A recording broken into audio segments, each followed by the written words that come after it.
pitching, actual pitching. Right now, we talk an awful lot about our stuff and velocity and how we can improve what our kids are able to hit on a radar gun, and we don't necessarily talk too much about how they can pitch. So the Book of Logic, okay? Book of Logic, and I know you guys can't necessarily see every slide that I wrote, but the first thing I wanted to take a step back and recognize where a lot of the information from this is coming from, because like any other good coach, I steal 75% of the stuff that I teach, all right? And the guy that actually gave me a literal Book of Logic is Calvin Coolidge, Julius Caesar, Tuskahoma McClish. Do yourself a favor and Google him. Coach played pro ball for an awful long time, coached for a very, very long time. I got a chance to work with him when I was in the Mariners organization. That is seriously his name. He grew up in a family of, I'm going to forget now, 6 or 7 brothers and sisters, and he told me and a few other guys that his mom only allowed his dad one opportunity to name one of the kids, and it was him. And that's what he came out with. That's what he got. But to go back to Cal, so Cal McClish and a bunch of guys that I played with when I was in the Mariners got a chance to sit down with him, and we spent an awful lot of time, skull sessions and hotel lobbies. We'd go, I had the unfortunate opportunity to spend a lot of time in extended spring training my first 2 years in minor league baseball. And Cal was a roving guy. He was in his 70s at the time. And in Arizona, you do all your work early in the morning so that you're not sweating and dying in the afternoon.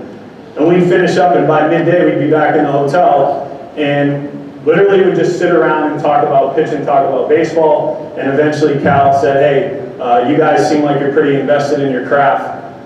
Would you like a copy of this? It's information that I have gained through my 40, 50 years in the game of baseball. It had absolutely no rhyme or reason on the order. It was just information just strewn about, okay, within a bound.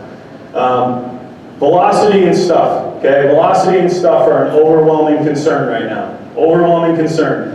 If you check your phones right now, I'm sure, and I like what these people do. I don't want to give the wrong impression. I do like Driveline and Arm Care Plus Velocity, and I think that there's a great place for those programs, and they're doing good things. But I'm starting to get sick and tired every time I open Twitter seeing somebody else hit 108 with a gun or with a plyo ball or hit 117 with something, but he's never actually going to pitch and have an ERA below 7. So velocity and stuff are our concern. Charting velocity, okay? A lot of people chart velocity over and over and over and over and over, chart velocity. We check our guys' velocities when they first get to us in the fall, and we check our velocities again maybe once or twice throughout the fall, and then again before they leave for winter break, okay, or their last bullpen. They won't throw the entire fall, but we'll check them again at the end of the fall. Then they come back. This week our guys just got back. Again, we're checking the velocities, just seeing where they're at, but it's not something that I want our guys to be consumed with. I was talking to one of my assistant coaches, Coach Malinowski, today, and I know my head coach, Franklin Pierce, head coach Jason King is here as well, not maybe here, but he's in the house somewhere. My sophomore year, I had a great year, had no idea how hard I was throwing, conference pitcher of the year. Found out later that year I happened to be at an event where there was a radar gun. I got a chance to get picked up and go to the Cape Cod League that summer. Found out I was throwing 88, 92. Fell in love with my velocity. I proceeded to walk a hitter an inning for that summer. And going into my junior year, I walked more batters in about 2/3 the innings that I had thrown the year before. We had a terrible winter. We didn't get a chance to play many games. But long story short, my progress took big steps back because I found out how hard I was throwing, and that's what consumed me. That's what I was worried about. I want my guys to worry about developing feel. And if you know anything about the kids that have come through our programs, whether it be when I was at UConn or now Hartford, we have a pretty good track record of developing velocity as well. But it's not something that I need my guys every time they pick up a baseball and step on the mound. They don't need to be worrying about that. Okay, they don't need to be consumed by that. Okay, next thing, watching baseball. How many of you guys think your kids watch games as opposed to Sports Center highlights? Watch games. I love the playoffs. The playoffs happen all the time. We had a situation. Anybody pay attention to Cueto this fall?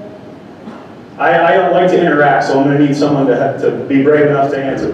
All right? So Cueto did what this fall? He changed everything from pitch to pitch, work fast, work slow, do this, that. We had a practice after one of the games he started, and I asked one of our guys, I was like, hey, what do you think about Cueto last night? He's like, man, he dealt, he did a great job. I was like, well, what do you think about the way he pitched, how he went about his business?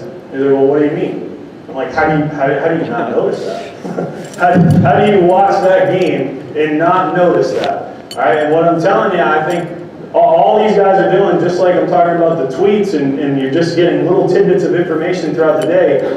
All these guys, that's all they're doing. Oh, Cueto won 7 innings, 7 punch-outs, awesome, man, he did great. But how? How did he do well? Okay, what did he do that helped him miss barrels and get it deep into the game? So, are they actually watching baseball and taking in the information? Are they paying attention to what they do themselves? What they do well, what they do poorly, what their partner's doing well, and what he does poorly, so that he can actually help him to improve our program, not just themselves. All right? So make sure that you're talking to these guys about, and give them homework assignments. So we'll talk to our guys and be like, hey, I want you, and not necessarily, they won't know it's a homework assignment, but I may see a guy at the end of practice and just ask him, hey, let me know what you think about this, or let me know what you think about that tomorrow, or what did you think about this last night? Just pick their brains and see if they're paying attention at all. Energy and effort with direction, okay? This is something, and anybody that's seen Jim Penders, I know Jim Penders is here as well. The UConn talk, ACE, attitude, concentration, and effort. I kind of stole a little bit of this from him as well. To me, for pitchers, and all of your players in your program, energy is the first, that's the first big thing. First big thing for me, energy, and that doesn't mean guys bouncing off the wall, okay? Energy is your personality, and all I ask of your personality is to be consistent. Okay? I can't stand guys who show up one day and look like someone just kicked their dog, and then come the next day and they're bouncing off the wall and they're pumped up. Be consistent, okay? Have consistent energy, whatever that energy is. Our #1 pitcher, Kyle Gothier, is a senior this year, and he is not a guy that you're never gonna hear him. You're never gonna hear him down in the bullpen, all right? Because he's working, all right? But he has a great energy. What he does it well every single day. Okay, so energy doesn't mean bouncing off the walls. It just means you're a consistent personality. That's what it is for me. Effort's easy. Effort. How much effort are you putting in? Effort. Be very, very consistent with your effort that you're putting in every day. You take those two things, you combine them. It doesn't really matter. We've got another guy, Ben Bankston. We've got a couple of Concord guys here. Ben Bankston is a sophomore shortstop for us right now. He has pretty consistent energy. Very, very consistent effort. But I don't know if you guys know, they do these, you ever seen the Saw movies? They're terrible movies, but so the movie Saw, these people get trapped in a room, they gotta find a way to get out, but without all the blood and stuff. They have these situations where you can actually do that now. You can get a group of friends and go get locked into a room and try to figure out how to get out. Mental terrorism, as far as I can tell.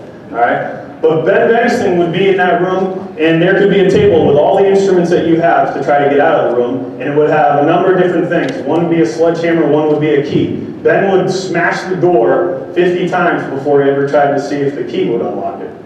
All right, does that make sense? So energy and effort with direction. Okay, and that's not just for pitchers, but I think it's especially important for our pitchers, but that's for everybody. And it's just how we work. For your pitchers, you talk about it, it's their craft, and hopefully their profession. All right, I know a lot of guys in here are high school guys. You may not talk about profession for them, but it's your craft, and you may be doing this for 2-3 years. If you're lucky, you get a chance to go to college, but while you're doing it, why not see how good you can get? Just see how good you can get, just by giving the consistent energy and effort every day. And the other phrase we use a lot is taking in information. Okay, just like the game, the baseball games. What are they seeing? Take in information. What are you seeing? And how are you using that information to help you? All right? This is a phrase that Cal used to use all the time. It might not be your confidence, it may be your concentration. Okay, we talk a lot about confidence. I know a lot of pitchers that I either played with or coached that did not have great confidence. They did not have great confidence. Okay, that wavered. All right? But their concentration was so well that they were able to overcome it sometimes, or more times than not. All right? And the concentration, again, is just demanding of yourself that energy and effort with direction. All right, philosophies that we live by. And this was Cal. Some of you guys may hear this, and Coach Mal hears this, and he loves the phrase, but he kind of snickers and laughs at it. Freedom in your delivery gives you freedom in your thoughts. Freedom in your thoughts gives you freedom in your delivery. That was another phrase Cal used to use all the time. Okay, everybody in here should hear that and understand what it means. You know the Kevin Costner movie, right? Okay, when you're locked in, you're in the zone. Okay, that's all that really means. But we're working to allow ourselves to get into that state on a very consistent rate. All right, we want, when we get on the mound, that we feel so good about our delivery that there's nothing extra going on up here. Okay, and when you're going well here, a lot of times your body frees up well. Your body's going to free up, and you're going to be able to work at your best effort level, at your best, just at your best. You'll be able to perform at your highest level. Okay, we want our guys to work towards that every single day. What are 3 things? And I can ask you this. Don't look at your sheet. You already did. What are 3 things that we can change? All right, with the baseball. 3 things we can vary with baseball. Someone that didn't look at their sheet. Come on, guys. All right, movement. All right, velocity, movement, and location. Okay, velocity, movement, and location. And this is something. Take now, velocity doesn't matter if you throw 97 or 83. Okay, trust me, there are some very, very good pitchers in the college level, and I got a chance to see Jamie Moyer throw a few bullpens, and I know Mark Bullray is still doing it. There are a lot of guys that have been very, very successful that don't throw all that hard. But they do those 3 things. They change those 3 things, and they change at least 2 of those 3 things on every pitch. Okay, so for example, velocity, all right? Fastball, changeup, very simple, right? Fastball with a velocity and a movement, or a movement and a location, you're 2-seam. Okay, talk to your kids in this sense. That way when they're watching their bullpen, they're evaluating their pitches that they just threw, not necessarily by strikes and balls. Okay, we have pitchers that throw, young pitchers all the time. They'll throw a bad pitch, a poor pitch. Well, they think it's a poor pitch. It will be, say it's a breaking ball that has great spin, missed in front of the plate. They were going for a strike, but they missed in front of the plate, and they'll get the ball like, damn, man, come on. And I'm looking at him saying, I don't know if you've watched college hitters recently, or any hitter for that matter, but that breaking ball strikes a lot of guys out. As long as you had good spin, as long as you are creating good spin, and you're changing the velocity, or the movement, or the location, or the movement and the location, or the velocity and the movement, you're in good shape. You're in good shape. It doesn't have to be perfectly executed pitch in the zone. I tell our guys, and some guys it frustrates them, but I never threw to a catcher's mitt once in my career. I never threw once to a catcher. Now, I wasn't a finesse control guy. I wasn't a super power guy either. I literally went from the knees to the shoulders. And if I threw my best stuff, and it had 2 of those 3 things, you weren't going to be that successful against it. I could be anywhere in this box. And you watch a pro game now, that's how they pitch. Guys don't dot up like Greg Matt. I mean, guys don't pitch like that. Not many dudes are dotting up pitch to pitch to pitch to pitch. They've just got supreme stuff, supreme movement, velocity changes. All right, so I think a lot of guys get stuck by being locked in on the mid and focusing so intently on that one location, that one spot, and they're losing their stuff. Okay, and again, that stuff doesn't have to be a 95-mile-an-hour fastball. It's just whatever their best stuff is, whatever their best sink, whatever their best location, whatever their best movement is. So really, I think the way that you can talk to your guys about those 3 things and incorporate it into your bullpen work and have them evaluate their pitches with those 3 things, as opposed to, I went 1, 2, 2 in locations, fastball, middle, 2 this way, 2 that way. I hit 4 out of 5. All right, you hit 4 out of 5, but that was a flat fastball, that was a flat fastball. That break ball was a strike, but it was right there in the hitting zone. All right? Learn how to evaluate your stuff. You might want to think about it a little differently. Big thing that we talk about, and we talked about with Cal, stay offensive. Okay? Stay offensive. Our pitchers are too concerned with giving up hits, too concerned with what bad could happen. Stay offensive. Cal had another great line. Hitters can only take it, swing at it, or duck. All right? And that was the mentality that he wanted us in. All right? if you're gonna hit it, you're gonna hit it on my terms. All right, and I may just, well, I loved watching Pedro pitch. It's too bad guys can't pitch like that too much anymore, but especially in college. But guys that can do that and can make you uncomfortable, they own the whole part of the plate that's kind of dying and disappearing in the inner half. All right, learn how to stay offensive. Take it, swing it, or duck at it. This next one's huge too. It goes back to the evaluating. Use your last pitch. Okay? Use your last pitch. What that means to me, I'm going fastball on the outer half. Okay? I got a right-handed hitter. I'm trying to go arm side, fastball in the outer half. Boom. I miss 3 feet off the plate, or actually for the purpose of this example, say I yank it up and in. Okay? Yank it up and in on the guy. All right? My hitter's here. I was trying to go away. I threw it up and in, and he went right here. Okay? What did it tell me? I can either look at that as, dang, it's 1-0. I missed my spot. Or what else could I do? Take in information, right? Take in information. So what did I just take in by this guy being like this? Some guys will give you this. Maybe I'm not going to give that guy an opportunity to wear it in the elbow. Okay, he's pretty comfortable. But the guy that just yanked out of there, maybe I'm going to zip another one back in there on purpose. I'm going to come in because he just told me, he just showed me that he's not comfortable. He does not like the inner half pitch. All right, or I'm going to throw a breaking ball right at his face. Let him do that again. Drop it right in for a strike. Okay, so we get guys. I know you all have guys that do this because I certainly have some guys that do this too. Who go 1-0 and it changes the whole at bat, right? If they go 0-1, bam, they're good. They go 1-0, changes the whole at bat. You have to get them to start thinking about how to use that ball.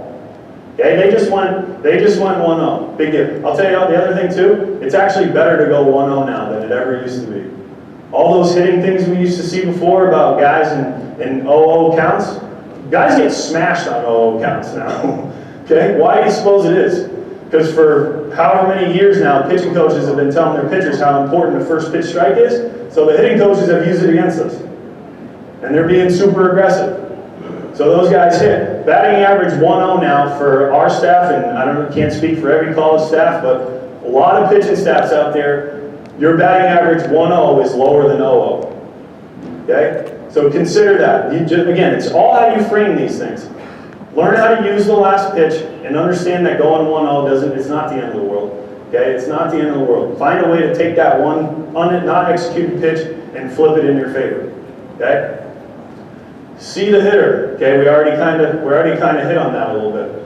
I can't stand listening, and I worked, I don't know if Matt Blake, he's big time now with the Indians, so he may not be here this year, but congratulations to him if he is.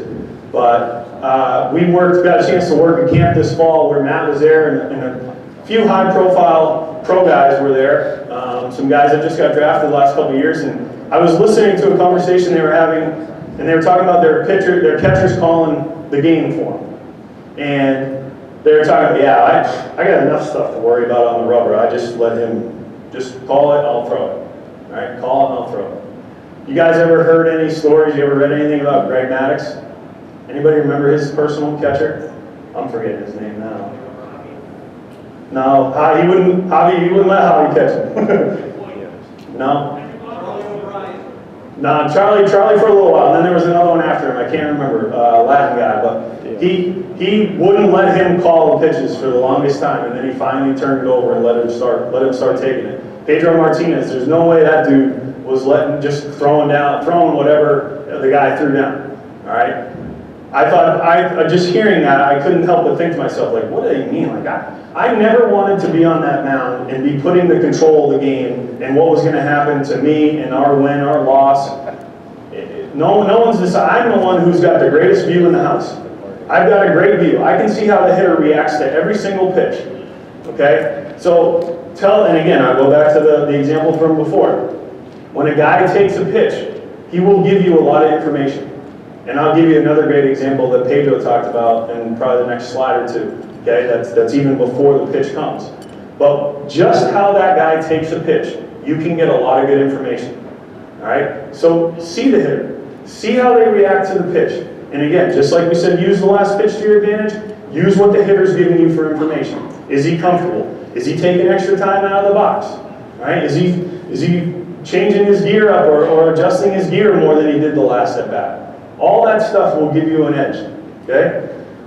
Thinking a pitch ahead. All right, another little thing. If we're in the moment, we're in the game, we're watching the hitter, we're evaluating, we're taking in information, then that's when I'll tell you, watching guys who throw 95, 97, 98, 100 miles an hour, and the hitters, like, the strikeout to me where the guy just kind of like swings last, like had no chance, that's not as cool as the guy who thought he had it figured out and literally is like, oh, crumbles on the off-speed pitch, the changeup, the breaking ball. Pedro used to do that to guys a lot. All right, thinking a pitch ahead. What you did the last pitch, what pitch is going to help destroy that hitter's timing? Because at the end of the day, that's what we're trying to do. We're trying to destroy the hitter's timing. Okay? And the only way you can effectively do that is if you're working in the moment. You're working in the moment, you're evaluating what you just threw. What can I do off of that pitch to help destroy the timing? And it's always a pitch ahead. Okay? It's always a pitch ahead. On or out in 3 pitches. Okay? This is another big one. We want to have a guy get a hit, get himself out, ground out, fly out, line out, I don't care what it is, all right? Or at the end of the 3 pitches, we're preferably in a 1-2 count, okay? But we are being aggressive in our mindset that the guy is going to be on base or out or in a 2-strike count by the time we finish our 3rd pitch, all right? And I don't want my guys worried about giving up hits. Okay, we all know, if you've been around the game long enough, the guy who gets in real trouble and is out of the game and then gets the team in big trouble is a guy who throws 100 pitches in 4 innings and gives up 2 hits. Coach Tripper was here, so you remember Brian Hunter. Brian Hunter he's doing extremely well in pro ball right now. He's figured a lot of things out the last couple of years, but he was a frustrating guy. He wouldn't give up many hits, but he would go deep in a lot of counts, and he wouldn't finish guys early.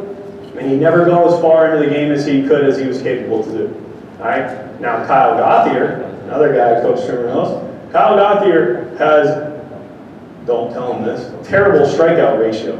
He does not punch guys out. But we do not get in the tournament last year. We do not have a chance to win on Sundays or on the back end of our doubleheader on Saturday if Kyle Gauthier doesn't throw 90 some odd innings last year. All right. He gave up some early runs in a lot of games. But he did it with giving up hits, not with walks. Gave up hits, gave himself a chance to stay in the game, settled in, got us to the 7th inning. We may not have won the game that he was in, but he prepared us to be more successful in the following game because we didn't have to destroy our bullpen in his game. Okay? So the on or out in 3 pitches is going to help your guys be a ton more efficient. Okay?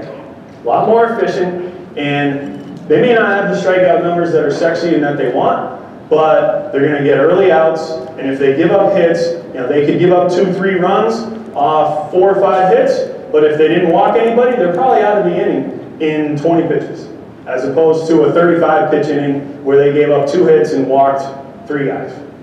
All right? So on or out in 3 pitches. And if the guy's not on or out, then you're in a 2-strike count, hopefully. Creating the type of contact we want. Again, train your guys to pitch to contact. Train them to want it, all right? But it's the type of contact that they want, right? It's not their contact, it's my contact. I'm allowing you to hit the baseball. I love, and still, I'll pitch against our guys now, and they know when I pitch that I'm gonna come in. I want to force them to see what they can do on the inner half, because not many guys can hit it. There are only a few guys in all of baseball, at any level, that really handle the inner half pitch that well. The real inner half pitch. I'm talking about the one that's right under their hands, that's blacked out, that's very uncomfortable. Okay? So create the contact you want. Live in there all day. Go ahead. The only thing you're going to do with that ball, unless you're Barry Bonds, is hook it foul. Okay? Hook it foul. And our belief is if we're going in, we're going to miss him. We go in, we're not missing over the plate. We go in, we're going to miss him. Okay? He's going to know what we were trying to do. Again, stay offensive. Stay offensive. All right? On or out in 3. If we try to go in the first pitch and we hit the guy, boom. It still serves a purpose at some point. And And then that's pitching with purpose. That was something that we talk about with Cal, something that we talk about with our guys all the time. Having them formulate more of a game plan for themselves as opposed to just being robots and getting a pitch. You know, we call a lot of pitches, but our pitchers know that if they feel good about something, and our catchers also know if they feel good about something, they see something we can't from the dugout, they communicate it in between every inning. We're talking to our pitcher about what we're doing, what we're seeing, what we're feeling. Okay? Let them be more a part of the game plan. Let them call some of their pitch. Let them shake off. The only thing I ask of my guys when they shake off is that when they come into the dugout, they have a reason. Why? Just tell me why. That's all. I just want to know why. And as long as and the answer that I will not accept is, well, I haven't thrown that guy a curveball in a long time. Well, because you got a slow bat, man. That's why we've been trying. We haven't called it all day because it's right into his bat path. All right, so that's the only answer that I won't accept. All right. Mechanical checkpoints. This is another huge one, and this is just logical. That's why this is book of logic is just logical. So many times, and it's not your fault, and it's not necessarily my fault all the time. Sometimes it is though. Our guys don't know where to look for the answer. Strikes are in your delivery. Strikes are in your delivery, and you can't find them unless you know where to look for them. So we hear all the time, as many times as our kids are standing on a mound, and especially now where so many guys are getting lessons and they're being told all the time what they're doing wrong, what they're doing wrong, what are you doing wrong, what are you doing wrong. Yet I feel like almost every guy that comes to us out of a high school program, and again, I'm not saying it's your fault, not at all. I just think it's the culture we're in right now. They always want to turn and look at us and say, well, what did you see? What am I doing wrong? How come I can't throw a strike? Well, what did your coach before tell you?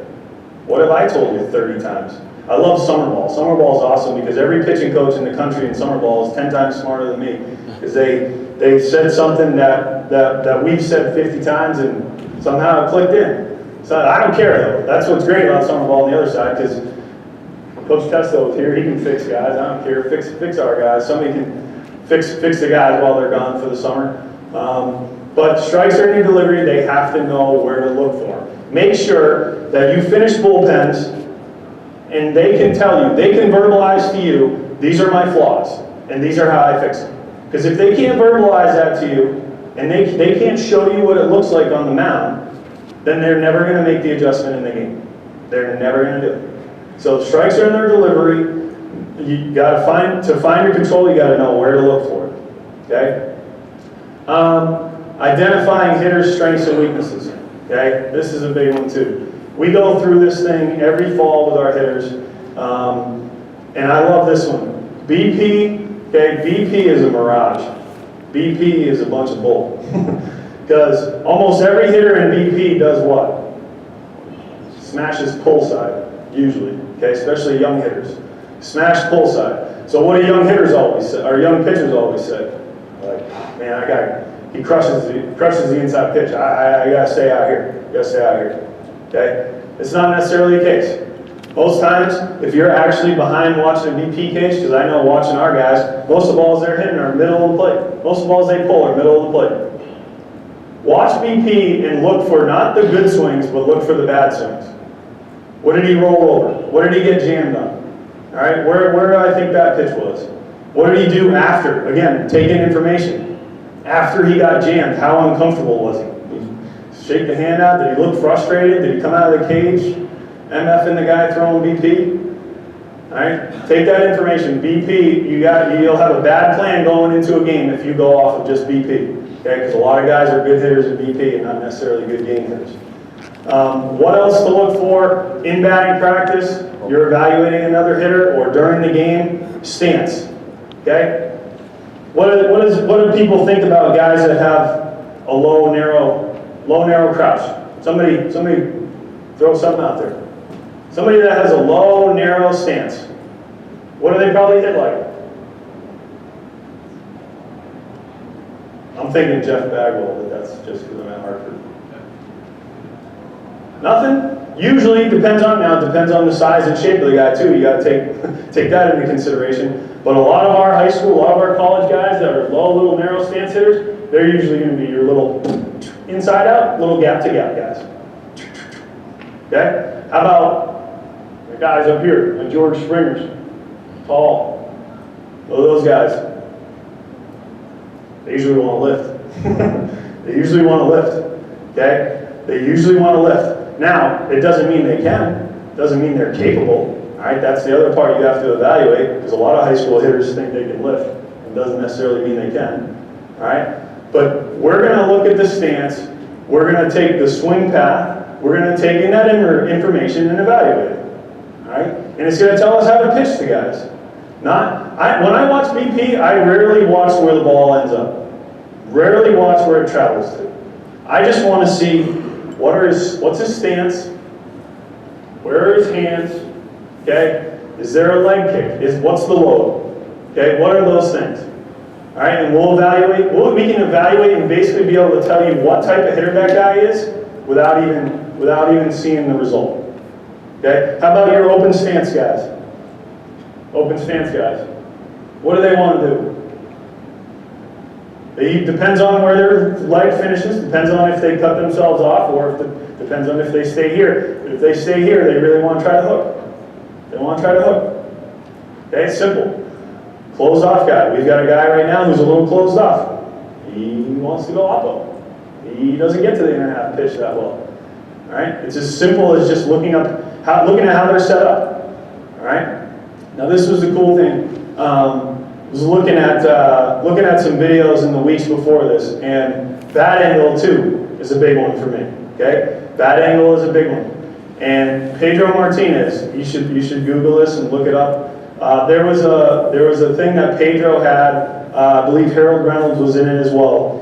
And they took a look. Pedro, as he always does, made some cockamamie statement about how he could tell exactly what the hitter was going to do by their warm-up.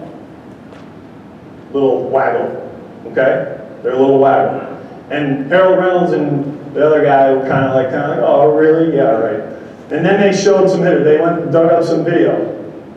You guys remember Mark McGwire, right? Mark McGwire, what did he do? He had that little low waggle right here. How many balls did Mark McGwire golf out? He golfed out a lot of balls? He hit a lot of low balls, all right? Then they went to Nelson Cruz. Nelson Cruz was right here, like down and in. He's a little open. He's right here. They went as far as showing their hot-cold zones. Their hot-cold zones for their careers. McGwire, I'm going to butcher the numbers exactly, but it was like 370, 360 in that low down and in. All right? Cruz was like 350, 360 in that like middle in. Pujols was the best. Pujols, right here, and what does Pujols do before he swings it? He was literally telling you, this is how Pedro's like, he's telling you like, yep, I want it right here. Right here. And they showed his hot cold zone, 375. Middle, waist high, belt high, middle away, smashes balls. And he's telling you, he's literally just telling you,